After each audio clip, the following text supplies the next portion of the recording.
Programas. ¿Cómo era la programación?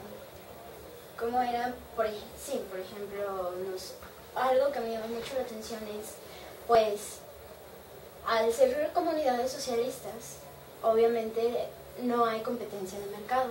Entonces, por ejemplo, aquí en México está haciendo un programa y son 10 minutos de comerciales y pues es todo mercado. Allá, ¿Cómo era allá? En tiempos de Unión Soviética no sabíamos lo que era anuncios y reclamas, no había.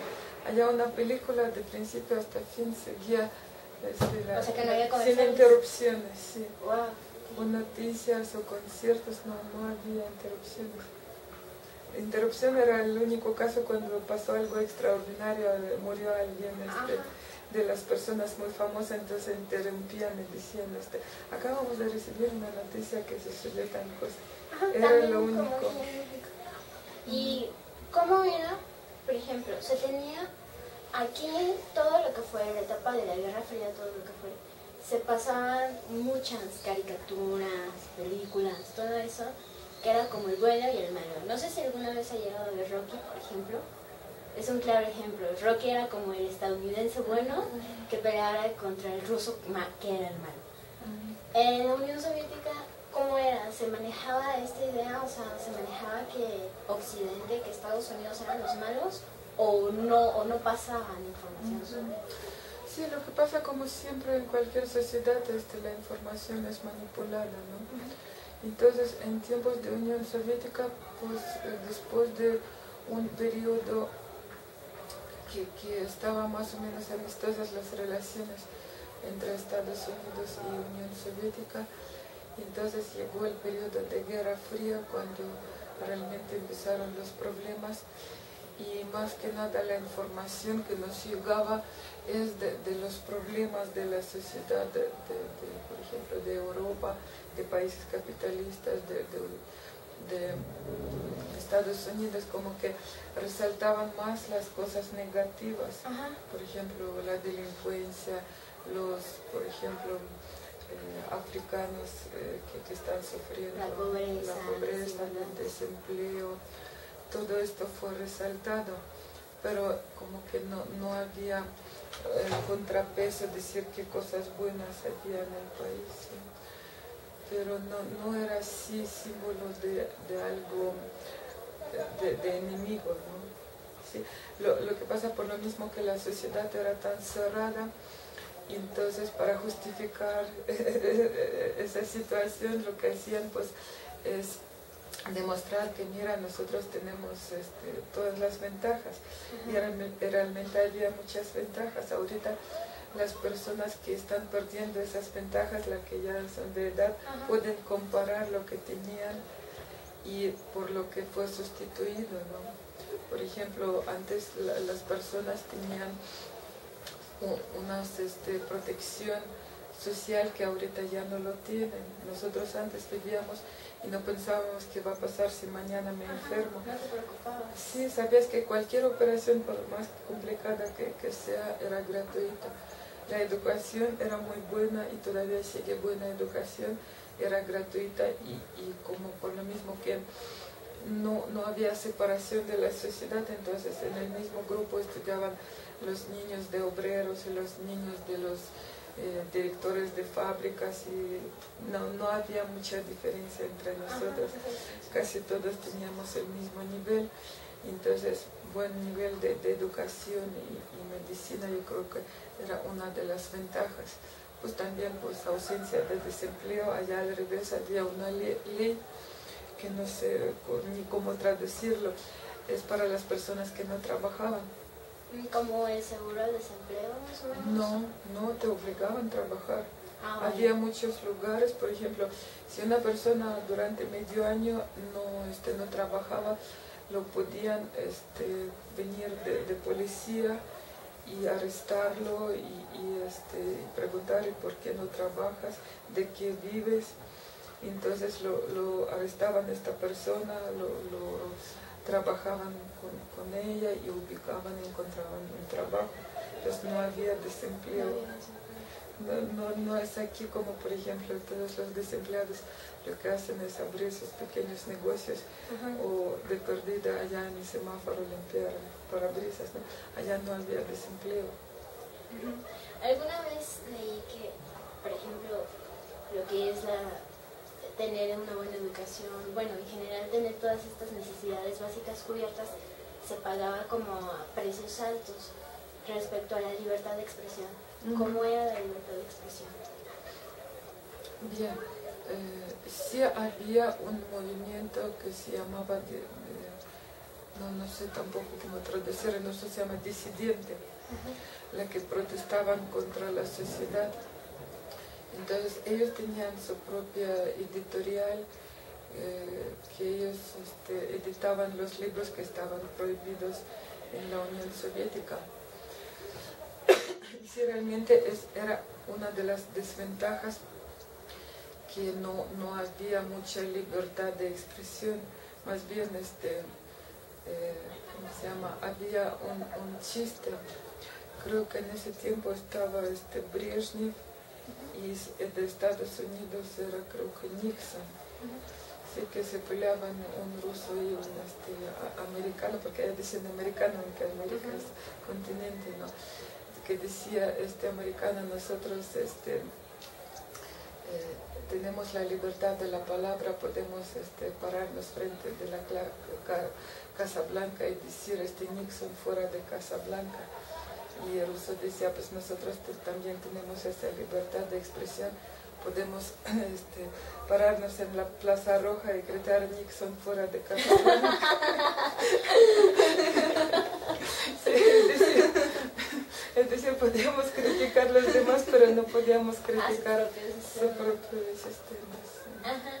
Y aunado a esto, ¿cómo eran las represalias en contra de, por ejemplo, no sé, yo soy escritora o algo así, publico algo o se me ocurre criticar el sistema? ¿Cómo eran las represiones en contra de los artistas o escritores? Sí, generalmente pues no te dejarían publicar algo que no está no está dado visto bueno por la censura, porque ya había censura, pero en todo, en literatura, en teatro, en música, todo lo que es precisamente el medio de comunicarse con el pueblo pasaba por todo censura. El arte, prácticamente. Todo. Entonces, para empezar, no podías publicar legalmente nada. Ahorita suponemos que ilegalmente, en ese tiempo no había copiadoras, ¿no? Entonces a veces los libros se escribían a mano, y entonces suponemos que de alguna manera fuiste a otro país, otro problema para salir a otro país. Sí, prácticamente como en Cuba hay algo similar. Sí, entonces las represalias generalmente había de dos maneras. Por un lado, un grupo por ejemplo, hablamos de escritores, lo que hacía el KGB, que es el órgano que respondía a la seguridad del gobierno, primero empezaban a hablar con ese autor, ¿sí? Entonces a veces a escondidos ese autor seguía protestando para el público, pero realmente era ¿cómo se llama? Bajo protección de esta KGB, ¿no? Para decir, por ejemplo, para otros países, mira, aquí en nuestro país hay personas que no están de acuerdo. Ajá, prácticamente sí. Como o autores vendidos, ¿no? Que parecen que son luchadores contra el sistema, pero en realidad no. ¿Sí? Ahorita si realmente te lo toman como enemigo del sistema, entonces las consecuencias eran pues empezando desde más chiquitas hasta más grandes, ¿no? Más chiquitas, por ejemplo, te despedían del trabajo, pero por lo mismo que no podías ser desempleado, tenías que... Bien, muchas personas talentosas trabajaban de las personas que limpian la calle o de vigilantes, por eso dicen que toda la creatividad estaba de vigilancia. Sí, por lo mismo que tenían que trabajar, pero no aceptaban en ningún lugar, por lo mismo por su fama de no estar de acuerdo con el sistema, ¿no? Entonces, primero pues perdían el trabajo. Segundo, pues empezaban,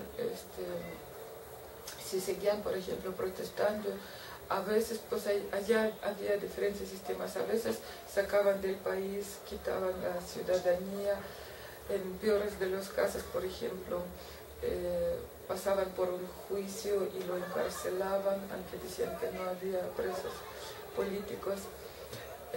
Otra cosa que podía hacer es, a veces mataban, por ejemplo, a veces estaban en hospitales psiquiátricos, la cosa que el sistema de alguna manera pues eliminaba este tipo de personas que no estaban de acuerdo. Para seguir manteniendo el orden. Exactamente. Por ejemplo, aquí en México, principalmente la televisión, juega un papel importantísimo. Es el principal medio de control del gobierno. Si tú quieres controlar a la población, es uno de los principales medios que utiliza la televisión. Se podría decir que en la Unión Soviética era lo mismo, los medios de comunicación servían para controlar a la población. Pues allá pasó la cosa chistosa que parece que era muy alto el nivel de educación de población en general, pero como dicen que cada persona por separado es inteligente, pero en masa nos hacemos muy tontas, ¿no? Sí. Y entonces como que las personas tan inocentemente crean a toda la información que reciben tanto de la tele, de televisión, que a veces hasta sorprende uno cómo es que no juntaban la teoría con la práctica, ¿no? Porque desde que empezó la separación de Unión Soviética, muchas personas, por ejemplo, en referendo que lo hicieron, estaban a favor de desintegración de Unión Soviética, por la misma propaganda que lo estaban dando, que mira, ustedes van a estar libres precisamente por la cosa que, como decía mi papá era muy, ¿cómo se llama?, manipulable en este sentido, porque vino aquí en México en 2005 y pues yo le dije, mira, pues me perdieron muchas cosas, ¿no? Dice, y mi papá me dijo, estamos hambrientos, pero estamos libres. Así con ese, patéticamente hablando. La transición, se podría decir que desde, prácticamente, no sé si recuerda, desde su niñez hasta, ¿qué se vino a México? ¿89? En 89 tenía yo que como 27 años. ¿No le tocó la caída del muro todavía? No, yo ya estaba aquí en México. Bueno, hasta esa etapa se podría hablar que hubo, era como, se notó un cambio, o sea, no sé, por ejemplo, sí, se notó un cambio, por ejemplo, con las reformas de Gorbachev que empezaron en el 85, por ahí así. ¿Se empezó a notar un cambio o seguía lo mismo? El cambio en medios de comunicación. Sí, claro, ahorita pues es prácticamente los medios de comunicación son los mismos que aquí. Sí, ya no hay tan cerrazón, sí, en comunicaciones. Hay muchos, por ejemplo, hay muchas protestas ahorita en contra de Putin. Y pues en nuestros tiempos de Unión Soviética yo creo que a nadie se le ocurría protestar contra Brezhnev, por ejemplo, contra Stalin. ¿Sí? Se creció una generación con miedo, ¿sí? de represalias. Entonces es sorprendente que las nuevas generaciones como que salieron de esa, ¿cómo se llama?, secuencia genética de miedo hacia el gobierno, ¿no? Sí, y con respecto a la programación como tal, bueno, por ejemplo, no sé, ahorita sí constantemente son anuncios, es exactamente como era aquí en México, sí. Y todo lo que fue las reformas de Gorbachev, ¿cómo vinieron a impactar sobre todo a la población? Bueno, por ejemplo, no se mencionaba el caso de su papá. ¿Cómo vinieron a impactar a las nuevas generaciones? Pues se entiende, ¿no? Normalmente las nuevas generaciones siempre suelen ser las que están en contra y protestan. Pero ¿cómo impactó, por ejemplo, todo esto, lo que fue la perestroika y abrir los medios de comunicación, cómo impactó a la población grande, los que creían fehacientemente en el socialismo, los que decían, estamos bien, bien. ¿Cómo los impactó?